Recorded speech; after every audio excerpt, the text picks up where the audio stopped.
Hello and welcome to the latest edition of the AIM Growth Partners podcast. Today, I'm joined by both Joe and Austin, two of the co-founders of Anchorpoint Partners. Gents, welcome to the show. Thanks, Nice to be David. here. Nice to be here. So starting with yourself, Joe, it would be great to get a bit of an introduction before we turn over to yourself, Austin. Yeah, my name's Joe Munsayac. I'm the one of the co-founders here at Anchorpoint. I've been in cybersecurity over a decade now, in GRC for almost 5 years. And yeah, Austin and I met previously at a audit firm that we worked at. Long story short, we decided to form our own little consulting firm.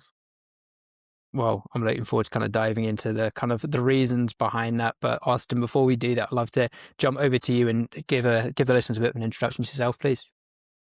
Sure. My name's Austin Capps. I'm a CPA and a co-founder here at Anchorpoint Partners. I have about 10 years of experience between internal and external audit. I've mostly focused on information security audit and information security assurance from a third-party perspective during that time. And yeah, that's my background. Love it. So I guess bring us up to, what Anchorpoint is today then. So I know between the two of you, you've got over 30 years of experience across cybersecurity, information security, assurance, and audit. What is it Anchorpoint's Partners does? We're To simplify it, we're security compliance consulting partners. We act as like fractional compliance officers, commonly known as VCSO. We assist and guide through companies who are looking to get through SOC 2, ISO 27001, PCI, also more complex frameworks like high trust and CMMC. Gotcha. Love it. And Austin, turning over to you, can you talk me through what the challenges were you were faced with that naturally led to you thinking, actually, we're going to set up and do this better on our own? Yeah. So, my time was pretty evenly split between external and internal audit. So, in internal audit, I did a lot of remediation activities similar to what happens in external audit, finding vulnerabilities, fixing segregation of duty issues, and reviewing a lot of SOC 2 reports. So, as well assembling SOC 2 reports and providing the information to our external auditor to sign off on. And then in external audit, I've done everything from doing this completely manually, and then like lately there's been all these GRC platforms, and then I eventually rose to the position of the director, which is a partner level position where I would sign off on the reports myself. And what I noticed is that a lot of these readiness firms don't have an audit background. The people they assign, you may have an IT background, but they don't really understand what auditors are looking at and why. They kind of just have these templates they run all their clients through. Like I just picked up a client from someone who is using one of the better known VCs. And they had policies that weren't affable with their environment. I was talking about having a physical office, having a colo. They don't have any of that. They're a completely remote AI company. So I was seeing that, and I said, I can definitely do this better. If they're charging a subscription fee and they don't know what they're talking about or giving great advice to their clients, I can definitely do that. And that's kind of how we landed where we are now. Coming on to you, Joe, I think there's an interesting kind of distinction between cybersecurity and compliance. And I think without kind of putting words in your guys' mouth, I think it's an interesting sort of challenge when you've got some of these platforms supposedly providing compliance and people might think they're getting security. So are you able to kind of like flesh that out and delve into that problem a little bit more and how your more bespoke approach actually gives both the compliance and the security aspects? Yeah, I mean, I've been in cyber for over a decade at this point, right? And before I got to GRC, I was dealing with a lot of, proactive security operations centers, penetration testing, vulnerability scanning, and things like that. And it was interesting to me to watch this evolve over the years because I had seen automation platforms kind of push compliance as security. And I just knew in the back of my head from, my old life prior to GRC that that wasn't always the case. And I think you understand that as well, right, David?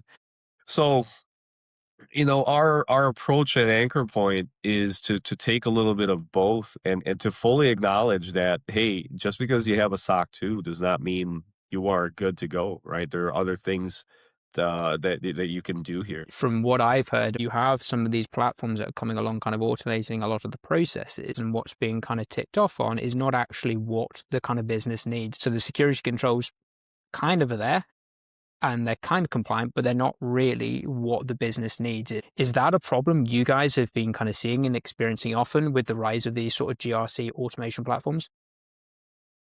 So this is a very hot topic right now in the industry, right? If you look at the GRC corner of LinkedIn, this is a such the hottest discussion every single day. And to go back to the question you asked Austin, David, you asked, how did we get into this? Why did we get into this? And I'll give you an analogy, right? This is like being in high school, and you've got this test, this giant test that everyone needs to pass, right? It's a math test, and I take the test first period, right? But I want to help my other buddies out, so I give them the questions and I tell them, this is what you should expect on the math test when you take it later after lunch or whatever, right? And this is what we were seeing in the audit world. Like when I was an audit leader, I was seeing 20 different audits that looked exactly the same, right? Exactly the same. It didn't matter what kind of industry they're in. They're all SaaS companies, but their controls looked exactly like anybody else's controls, right? And I'd see this 20, 30 times out in a month, right? So that was kind of like one of the starting points for me to start thinking about there needs to be more thought and intention put into what people are calling their compliance or security programs, because let's face it, compliance isn't stopping breaches, right? So if you're going to have to do it for, the business side of things, right? If third party risk management is still looking at SOC 2 as the entry point, well, let's shift a little bit and do it right, right? Don't just follow a template because your buddy did it too, and now you're getting through it with that same little template. Like, make it applicable to you. For the non-technical audience and those who aren't kind of privy to the world of security, GRC, and kind of compliance generally, why is compliance important for businesses? I mean, there's several reasons it's important for business. The one that most people, the first time they're getting that is because it's a sales blocker.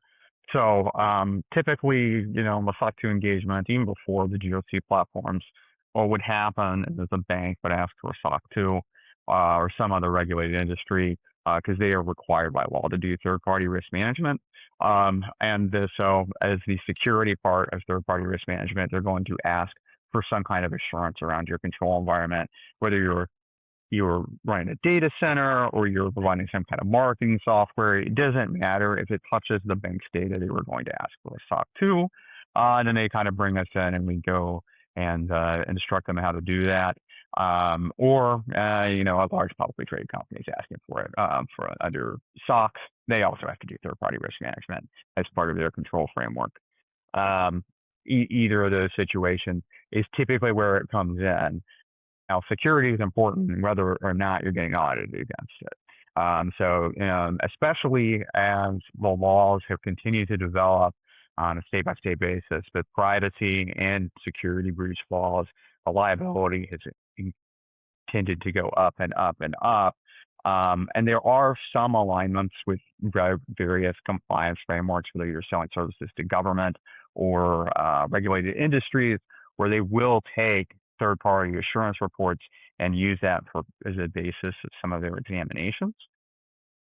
But not always. But the controls will always be in alignment, right? You're always going to need a firewall to network perimeter. You're always going to need some of these controls that are they're kind of cookie cutter, but they're also like the baseline of security. You always have to have a security awareness training program. What necessarily may be in there may depend on your industry. But this is two pieces. There's I need this report because it's a sales blocker.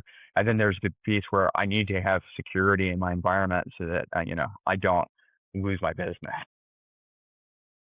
So I think there are two kind of main things there that are a real kind of threat. Like, and I think for particularly kind of small businesses, there is a real existential threat there that if you are kind of victim or fall victim to a cybersecurity attack, it could be quite literally life or death. And I'm not mean to be sort of hyperbolic there, but it is the situation for small businesses, right? And the second other thing that I think was really interesting from a sales perspective, typically, I mean, compliance and sales, it seems funny it being in the same kind of conversation, but it is such a blocker for businesses. Um, and I guess on that topic, I'm interested in understanding how you guys are competing against some of these sort of GRC kind of automated platforms, because as a small business, I can imagine it's incredibly enticing if you need your SOC 2 ASAP and you want it as cheaply as possible. Some of these GRC platforms that supposedly are kind of one-click comply are very compelling. I would say we're not necessarily competing with the platform. I will use a platform, right? It does unlock, a quicker audit. But what I will do is I will customize the control set at a level that I did not see when I was performing audits off of these platforms. And I will catch things like not filling out your risk assessment appropriately, or these policies aren't in alignment with practices before it gets to the auditor. And I customize the report more than you would get if you were going through someone who relies completely on these platforms. I can also work entirely off platform because I've done that for years as well. What you really are getting with us is a bespoke approach, but you can still get the audit done quickly because I can gather all the evidence except for whatever they have to sample before the auditor comes in. It's going to be a very similar experience, whether you're using a GRC platform or you're just putting everything into, a SharePoint and sharing it with your auditor. It's going to feel very similar. The audit's going to go very quickly. I mean, back when I was doing these completely manually, we required clients to have all the evidence uploaded a week before we were on site. We would take all of our sample selections, and when we'd be on site for a week, I would finish the audit in 2 weeks if it was a recurring client. If it was a first-time client, we had to do a few run-throughs of that so we got the control set right and the system description down. But I mean, that's not any slower than the GRC platforms are advertising, and you've got a completely bespoke report. So I guess that's what I would say. We're not competing with the platforms. We're still using the platforms, but we're making sure that you're actually realizing the investment you're making in them. Mm. You're using the automated tests, as we mentioned previously, where possible to get that audit efficiency. But where it's not possible, we're making sure that you have all the evidence in place before the auditor comes in. So they don't come in and say, hey, this didn't integrate with your platform and you were missing all these screenshots. All of these user access reviews weren't done. And now you're pushing your audit window back and you thought you were good because the platform had a green check in it. So you're giving both the speed and the rigor, the quality, so they're confident that it's not just a platform telling them they're compliant and then getting knocked back, failing an audit because something was actually wrong. You're giving them that confidence that you are in fact ready to go for audit. We're pretty confident with this. You can have both, right? Like Austin said, like we're not competing against, or we're not anti automation, or whatever it may be. It's more that I think we're really competing against the idea that SOC 2 or whatever framework should be a template and should just be stamped across and done very quickly, right? Anything valuable in life, as we all know, like takes time and takes a little bit of effort to build, right? If you're just looking to rubber stamp your SOC 2, I mean, look, you can do that, right? But if you want to feel a little bit better about what you're actually building and how you're protecting data, then we're here, right? You're always going to have folks who are, and when you ask about like, are we competing against somebody, you're always going to have folks who care, and you're always going to have folks who may not care as much, right? So we're on the folks who care side of things. Talk to me then a little bit about the sort of customers you help. So in our short time of operating, right, we have found that there's like two very big buckets, and then there's smaller buckets that these fall into. But there's the bucket of never done this before. We want to do this right. Um, and we need to get through it somewhat quickly, right? Like typical startup, small SaaS, less than 10 people, not been around very long, right? Then on the other side, we actually have more mature clients who've done this before, but then they realize over time that they needed guidance, they needed expertise, they needed someone who's done this before to keep them going efficiently, just so they're not pulling other people into the process that have other jobs and have other focuses, right? And that has been super interesting to us because initially, to be very transparent, we thought we would be all looking into the startup, never done this before market. But now we're finding that the ones who have done this before have found that as time has passed, they need a little bit of help. And I think that speaks to what we were speaking about earlier. There are a lot of companies who said, okay, we'll just buy a tool and then we're all set, right? Then they actually find later on, like, it's actually a little bit more to this. And as we learn GRC, as we learn compliance, we're asking questions that we don't know answers to. And that I think has been more of our bread and butter than the former. If they've never been burned, how do you kind of educate them and sort of demonstrate your kind of expertise and what value you can add? Austin, I'll let you answer that, but I'll speak for you. I think you've done an excellent job in educating clients why SOC 2 is built this way or that way, or why they're doing things, right? I think, and I've seen this in my time as an auditor as well, auditees just tend to say, okay, that's what I got to do, so we'll do it, right? But now that, that with someone with as much experience as Austin, he gets to tell them, like, this is historically why this is done. This is the background behind this, right? Or these are reasons why this may not necessarily apply to you, but you can do it this way or that way. But Austin, I'll let you go ahead. Yeah, what I typically do, a typical client, even the startup client, I they've probably been burned in some way because someone asked them for a SOC 2 they didn't have. So they already know that they need it. And then basically it's a learning experience. Normally a startup has people who are technical on staff, right? And they have their engineering department. But the engineering department isn't necessarily compliance focused first. They're focused on rapidly iterating the product and getting a minimum viable product out the door.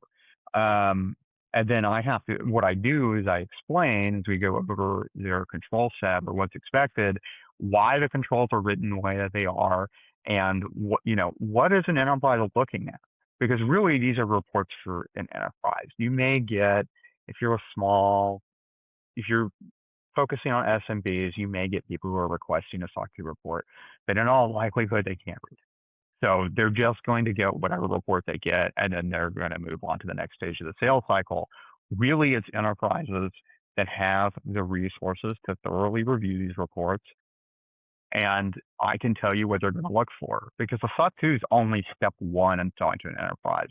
It's not like you get a SOC 2 and then you can just walk up to a bank and they're going to buy your software. They're going to request additional information. Well, especially if you touch something sensitive. If you don't touch anything sensitive, then maybe they'll just look at the report. They still will ask follow-up questions if they don't like the answers that are in the report, but they may just look at the report. If you touch anything sensitive, even if it's something very basic like marketing data of their customers, they might pull your entire business continuity plan, the response, your incident response procedures, all your policies, and they will have someone look through it. They were required to by law, and they will do it. And the platforms kind of sell this idea that, once the checkbox is done, it's done. That is not the case. It is step one in the sales process. And I explain that very thoroughly when I'm going through and assembling the report for them. This is what they're going to look at. This is the kind of things they can request.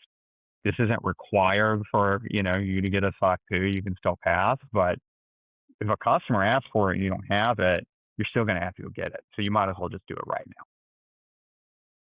I can imagine businesses would be incredibly, put it politely, annoyed having kind of invested all that time, money, and effort into getting, say, SOC 2, for example, to then only find they're still getting rejected based on kind of technicalities or lack of kind of technical controls. How much of a surprise is it when you're speaking to businesses that SOC 2 isn't enough? They're going to dive deeper. Does that come as a surprise to the businesses you talk to?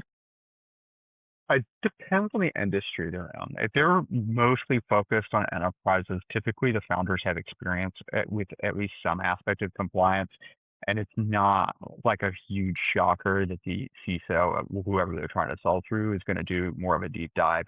If they've traditionally targeted SMBs and they're either moving into a more regulated space, like maybe they're at a fintech or something, or like healthcare, then it can come as a bit of a surprise that people do actually take third-party risk management a little bit more seriously than you're perhaps used to, where they're really just making sure that there's like a few paragraphs in like the MSA, and then they look at a report and they're done. That's just not how it works in the big space, and that can be a shock, but it's not. Normally, they're just like, that makes sense, but I've never heard of it before. It's normally not frustrating. Now, if they had a report rejected before, then I bet they are frustrated in that case. How, when you're going out and growing beyond your kind of existing network, and I know you do a lot of kind of face-to-face marketing, how are you really kind of positioning yourselves in the market, and kind of what do you find is really kind of resonates with people? It's a good question. I think for me, this goes back to the basics, right? It's just being helpful. Um, we are a startup, right? Like we are, yes, we are a consulting company, but we are also a startup. And other startups, I think, really appreciate that, right? Um, we are also very honest, because if I'm speaking to someone and they're telling me I'm thinking about getting a SOC 2, here's where I am in the startup journey, and I tell them, you know what, I think you might be a little bit early, or I could say, very, very well, I think this is the right time for you, when we'll be here to help you, right? Being helpful like that, I think, is a bit of a lost art in our field. Everyone's just trying to sell something, right? And I've learned in my time in sales for a long time that sometimes you just got to be helpful, and you have to separate yourself from the result, right? Like from the desired result. Have I provided value? Yes. Will they go with us? Maybe, maybe not, right? That's how I approach it. I don't look at every person I talk to as like a win-loss, right? I'm just trying to be helpful and valuable, and if I can do that, great. And I have a huge network of folks in Chicago, and in the Midwest who are doing that, like on my behalf, right? So, yeah, I mean, it's been fun. I'm always out there. I'm always getting sick because I'm always out there, right? Like we've talked about. But this is the most fun I've had in terms of like, looking for new clients or meeting people and networking, that I've had in my career in a long time. Like I said, like I'm not looking to meet people and find leads and fill up my CRM with leads, and do these leads turn into opportunities. No, it's just, my name is Joe.